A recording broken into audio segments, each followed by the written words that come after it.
Ils m'ont tout pris. Ou presque. Ils ont pris mon temps, mon énergie, ma jeunesse.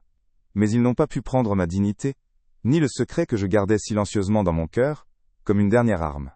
Écoutez cette histoire jusqu'au bout, et dites-moi ce que vous feriez à ma place. Dites-moi aussi de quelle ville vous m'écoutez, car ce soir, je me sens l'homme le plus seul de France, et j'ai besoin de savoir que quelqu'un, quelque part, comprend ma douleur. Il pense que le vieil homme est fini, usé, qu'il n'a plus rien à offrir. Il se trompe lourdement. La partie la plus cruelle, la plus juste, ne fait que commencer, et ils ne la verront même pas venir. C'est une leçon qui ne se crie pas, elle se vit. Aujourd'hui je ne suis plus qu'une ombre dans la maison que j'ai bâtie de mes propres mains. Le silence est mon seul compagnon, un silence si lourd qu'il semble absorber les rares bruits de la rue. Je m'assois dans ce fauteuil usé, celui où Hélène, ma femme, aimait lire le soir. Son parfum a disparu depuis longtemps, remplacé par une odeur de poussière et de solitude. Mes mains, autrefois si fortes, capables de manier le bois et la pierre, tremblent maintenant en tenant ma tasse de café froid. Je regarde par la fenêtre le jardin que nous aimions tant, aujourd'hui à l'abandon, comme moi. Les mauvaises herbes ont envahi les rosiers, une métaphore parfaite de ma vie, où l'indifférence de mes enfants a étouffé tout ce qui était autrefois beau et plein de vie. Mes journées se ressemblent toutes. Le lever du soleil n'apporte plus de promesses, juste la certitude d'une autre journée de vide. Le téléphone ne sonne plus. Les anniversaires passent sans un appel, les fêtes de fin d'année, sans une invitation. Je suis devenu invisible pour ceux à qui j'ai tout donné. Je repasse mes vieux souvenirs, les feuilletant comme un album photo jauni. Je vois leurs visages d'enfants, leurs sourires, leurs mains potelées se tendant vers moi. Où sont passés ces enfants? Quand l'amour s'est-il transformé en pitié, puis en mépris? Je me suis effacé pour qu'ils puissent briller, et maintenant que leur lumière est vive, elle m'aveugle au point de ne plus me voir. Mon reflet dans la vitre me renvoie l'image d'un étranger fatigué. Le plus dur, ce ne sont pas les mots qu'ils ne disent pas, mais les regards qu'ils ne posent plus sur moi.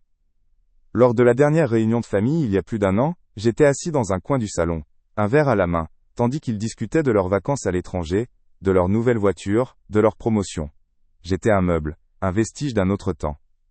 Mon fils, Thomas, a croisé mon regard une seconde, avant de le détourner avec une gêne palpable, comme s'il avait honte.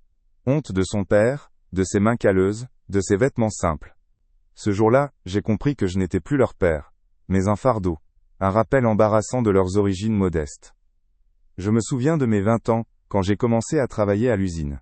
Le bruit des machines, l'odeur de l'huile et du métal, c'était la bande-son de ma jeunesse. Chaque franc gagné était une promesse pour l'avenir. J'ai rencontré Hélène à une fête de village, près de Lyon. Elle était si belle, si pleine de vie. Nous n'avions rien, mais nous avions des rêves. Nous voulions une maison, une famille, une vie simple et heureuse. J'ai travaillé jour et nuit, acceptant toutes les heures supplémentaires, pour mettre de côté de quoi acheter ce petit terrain, où nous avons construit notre foyer, brique par brique. Chaque mur que je montais, était une déclaration d'amour pour elle, et pour les enfants que nous n'avions pas encore. Quand Thomas est né, puis Sophie 3 ans plus tard, mon monde a changé. Ma fatigue n'avait plus d'importance. Mon seul but était de voir leur ventre plein, leurs pieds au chaud, et des sourires sur leur visage. Je me souviens d'un Noël particulièrement difficile. Je n'avais presque plus d'argent, mais Thomas rêvait d'un vélo rouge. J'ai travaillé en secret pendant des semaines dans le garage d'un ami, réparant de vieilles machines pour gagner quelques billets de plus. Le matin de Noël, quand il a vu le vélo près du sapin, ses yeux brillaient plus que toutes les guirlandes du monde. Ce regard, à lui seul, valait toutes les heures de sommeil perdu. C'était ça, ma richesse. Hélène était une magicienne en cuisine. Avec peu de choses, elle préparait des festins. Nos repas du dimanche étaient sacrés. L'odeur du poulet rôti et des pommes de terre embaumait toute la maison. C'était un moment de partage, de rire. Je leur racontais mes journées à l'atelier, ils me parlaient de l'école. On parlait de tout et de rien, mais on était ensemble. J'insistais pour qu'ils aient toujours les meilleurs cahiers, les plus beaux stylos, même si cela signifiait que je devais porter les mêmes chaussures de travail pendant des années, jusqu'à ce que la semelle soit complètement lisse. Leur avenir était ma priorité absolue, et je n'ai jamais considéré cela comme un sacrifice, mais comme un devoir. Je me souviens du jour où j'ai acheté sa première vraie robe de bal à Sophie. Elle allait à une fête de fin d'année au lycée, et voulait être la plus belle. Nous n'avions pas les moyens d'aller dans les boutiques chics du centre-ville. Nous sommes allés dans un petit magasin de quartier. Elle a essayé une robe bleue, simple mais élégante. En se regardant dans le miroir, ses yeux se sont illuminés. Je n'ai pas hésité une seconde, même si je savais que ce mois-ci serait serré. Le bonheur de ma fille n'avait pas de prix. Ce soir-là, en la voyant partir si heureuse et si confiante, j'ai ressenti une fierté immense. Je me suis dit que tout mon labeur avait un sens. Leurs études supérieures ont été notre plus grand effort financier. Thomas voulait faire une école de commerce, Sophie des études de droit. Les frais de scolarité étaient exorbitants, mais nous n'avons jamais reculé. Hélène a pris un travail de nettoyage le soir, et moi, j'ai ajouté des chantiers le week-end à mon travail à l'usine. Nous étions épuisés, mais nous étions unis dans ce projet. Nous leur avons payé leurs petits appartements d'étudiants, nous nous assurions qu'ils ne manquent de rien, pour qu'ils puissent se concentrer sur leurs examens. Travaillez bien, c'est tout ce qu'on vous demande, leur disions-nous. Votre réussite sera notre plus belle récompense. Une promesse qu'ils semblaient avoir acceptée à l'époque. Je n'ai jamais rien demandé en retour, pas un merci, pas une reconnaissance, pour moi c'était naturel. Un père pourvoit, un père protège. C'est la loi non écrite, de l'amour paternel. Quand ils ont eu leur diplôme, leur mère et moi, avons pleuré de joie. Nous avions réussi. Nous leur avions donné les ailes qu'il fallait pour s'envoler, pour avoir une vie meilleure que la nôtre. Nous pensions que ce lien, forgé dans l'effort et l'amour, était indestructible. Nous pensions que la famille, c'était un port d'attache, un refuge où l'on revient toujours, peu importe la hauteur à laquelle on s'est envolé. Quelle naïveté de ma part. Après la mort d'Hélène, tout a commencé à se fissurer. Le ciment qui nous unissait était parti avec elle. Au début, c'était subtil. Les visites du dimanche se sont espacées.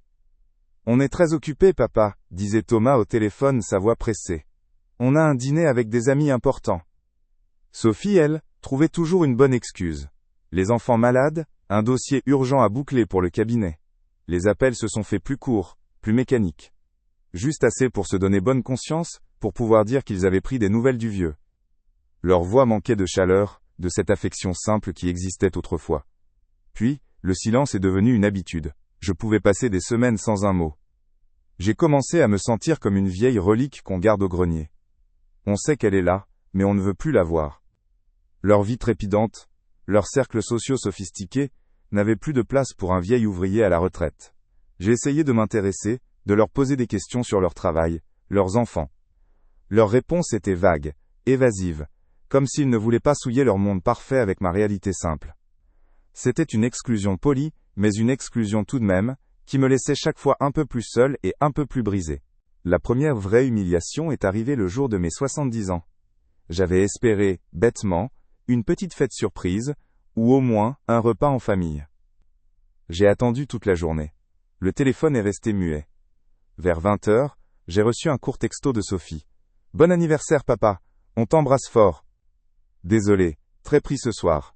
Un texto. Pour 70 ans. J'ai mangé seul un morceau de pain avec du fromage, en regardant la chaise vide d'Hélène. Ce soir-là, les larmes ne sont pas venues. C'est une tristesse froide, lourde, qui s'est installée dans ma poitrine. La tristesse de celui qui comprend qu'il ne compte plus. Puis, il y a eu ce Noël il y a 2 ans. Il m'avait invité, presque à contre-cœur chez Thomas, dans sa grande maison moderne et froide. J'étais assis sur un canapé design inconfortable, tandis que tout le monde riait, et déballait des cadeaux coûteux. Personne ne me parlait.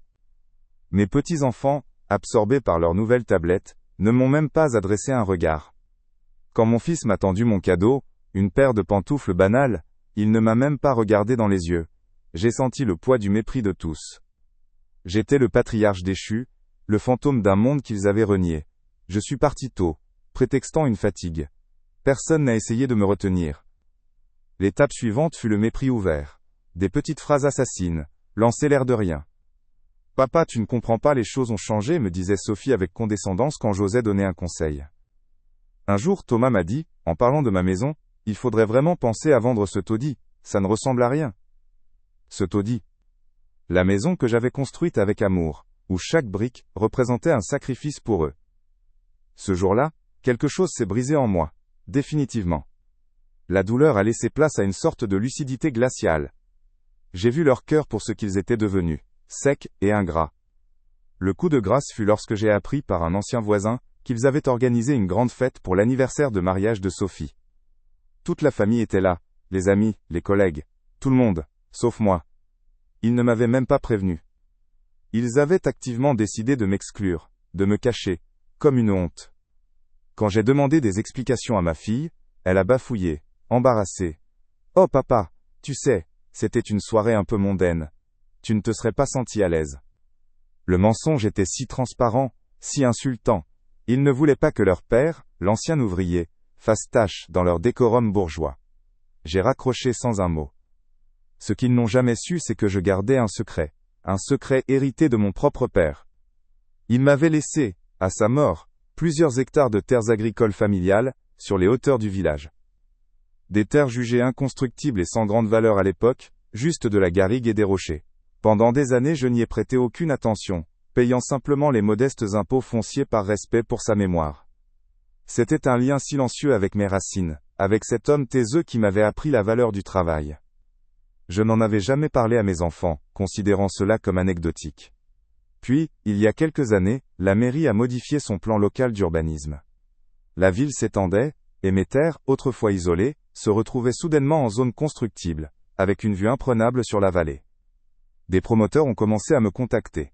Les offres étaient timides au début, puis elles sont devenues de plus en plus sérieuses. Je n'en revenais pas. Ces quelques arpents de cailloux que mon père m'avait légués valaient désormais une petite fortune. Une somme qui pourrait changer une vie. Changer plusieurs vies. Mon premier réflexe a été la joie pure. Je me suis dit, voilà de quoi mettre Thomas et Sophie à l'abri pour de bon. J'ai gardé le secret pour moi, savourant l'idée de la surprise. J'imaginais leur visage quand je leur annoncerais la nouvelle. J'allais enfin pouvoir leur offrir une sécurité totale, un héritage digne de leur réussite. C'était ma dernière grande offrande de père. Le couronnement de toute une vie de dévouement. Je voyais déjà comment ils pourraient utiliser cet argent. Rembourser leur crédit, assurer l'avenir de mes petits-enfants. Peut-être même ralentir un peu le rythme effréné de leur vie. Ce secret était devenu ma joie silencieuse, la preuve que même à la fin de ma vie, je pouvais encore être leur protecteur, leur pilier. Mais leur rejet, leur mépris grandissant, a lentement empoisonné ce beau projet. Chaque appel manqué, chaque visite annulée, chaque parole blessante, était comme une goutte de venin sur ce secret. La joie s'est transformée en doute, puis en amertume. Pourquoi devrais-je offrir ce cadeau du ciel à des enfants qui me traitaient comme un déchet? Qui avait honte de moi? Le jour où j'ai compris qu'ils m'avaient exclu de l'anniversaire de Sophie, la décision a mûri en moi, froide et implacable. Cet argent, ce cadeau de mes ancêtres, n'irait pas à ceux qui avaient renié leur propre sang. Il irait à ceux qui le méritaient. Ma décision prise, je n'ai ressenti ni colère ni désir de vengeance. Juste une sorte de paix étrange, une clarté absolue. Je n'ai pas fait de scène, je n'ai pas crié. J'ai agi. Le lendemain, j'ai pris rendez-vous avec le meilleur notaire de la région. Je me suis habillé avec soin. J'ai mis ma plus belle veste, celle que je portais aux enterrements et au mariage. Dans son bureau cossu, sentant le cuir et le papier ancien, j'ai exposé ma situation avec un calme qui m'a surpris moi-même. J'ai donné des instructions précises pour la vente des terrains aux plus offrants, et pour la suite des opérations. Le notaire m'écoutait, impassible, mais j'ai cru déceler une lueur de respect dans son regard. Quelques semaines plus tard, la vente était conclue. La somme, vertigineuse, a été virée sur un nouveau compte que j'avais ouvert. Voir tous ces zéros alignés, ne m'a procuré aucune euphorie. C'était un outil, rien de plus. L'outil de ma liberté et de ma dignité retrouvée. J'ai ensuite fait rédiger mon Nouveau Testament. J'ai passé des jours à y réfléchir, non pas pour punir, mais pour être juste. Une partie de la somme irait à l'hospice local, celui où Hélène avait passé ses dernières semaines avec tant de douceur et de respect. Une autre partie, conséquente, irait à une fondation qui aide les jeunes apprentis dans les métiers manuels, pour que d'autres jeunes puissent démarrer dans la vie avec un coup de pouce. Le reste, je l'ai gardé pour moi. Pas pour m'acheter des choses de luxe, je n'en ai jamais eu envie. Mais pour vivre mes dernières années sereinement. Pour réparer le toit de cette maison qu'ils appellent un taudis. Pour refaire le jardin d'Hélène. Pour voyager un peu. Voir la mer une dernière fois, peut-être. Et j'ai créé une petite bourse d'études au nom de ma femme. Pour une jeune fille méritante du village. J'ai tout orchestré en silence, sans un mot à personne.